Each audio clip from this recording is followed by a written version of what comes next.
Good morning, everyone. I'm Whitney Barnes. Have any of you ever felt underappreciated, misjudged, or discriminated against? I'm sure everyone has at least once, but think about how people felt hundreds of years ago. Discrimination was a part of their everyday life. Since then, discrimination has taken a steep downturn, but it's still very much alive today. I'm going to talk to everyone about discrimination in the past and present, and why it's not an excuse anymore, and what will happen if it doesn't stop. First, let's talk about discrimination in the past. Women have been underappreciated since the dawn of time. Women weren't even allowed to vote in the U.S. until August 26, 1920. Even after the U.S. realized that discriminating against race was wrong, it took them 55 years to realize that discrimination included gender. Another example of discrimination in the past is Japanese POW camps. Any Japanese that were captured during World War II were put in prisoners of war camps all throughout the U.S. This is due to Japan bombing Pearl Harbor. Understandable, right? What about the Japanese American citizens that were being put in these same camps? Does that seem understandable to anyone? Japanese were put into the POW camps just because they were Japanese.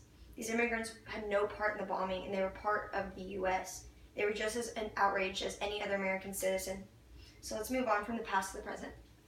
Who knew that Harvard had a separate commencement ceremony for African Americans this spring? Just because my skin is a couple shades darker doesn't mean I grew up in the depths of the city. 4 students said this in their speeches.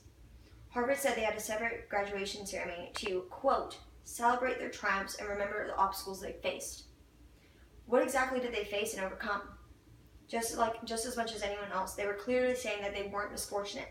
What about the people that are misfortunate? What about the people who do come from the depths of the city? Why didn't they get a special ceremony? What about those of any color who had to crawl and scratch and climb their way out of bad situations? Why? Because there used to be slavery in America? Well, I'm here to tell you that that should no longer be an excuse.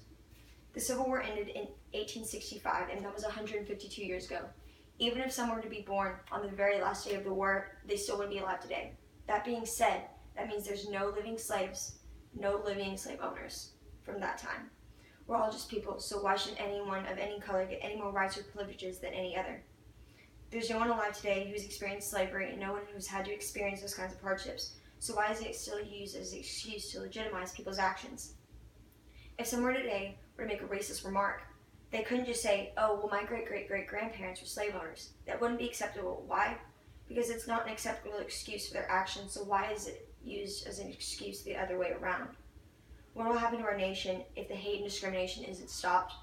Who remembers the Ferguson riots? In Ferguson, Missouri, on August 9th, Michael Brown was shot and killed by an officer named Darren Wilson. The officer was white and the boy was black. This caused protests and riots all throughout the city for 3 months. The grand jury, made up of 9 white and 3 African American participants, decided that no charges should be taken against the officer. This did not end the riots, though. The president at the time, Barack Obama, and the deceased family had to make a plea to the community to stop the violence. The community was being destroyed by its own people, and is that really worth it? The people who were rioting and destroying the shops, these shops were owned by their friends and neighbors and the people who lived around them in their community. Would you do such a horrific thing to your own city? Many people say that officers will shoot and kill an African American before they will someone of another race, but I'm here to prove to you today that that's not true. 926 people have been shot in the U.S. in 2017 so far, and here you can see that it's clearly more than just African Americans who have been shot. The police don't go around shooting people who don't deserve it.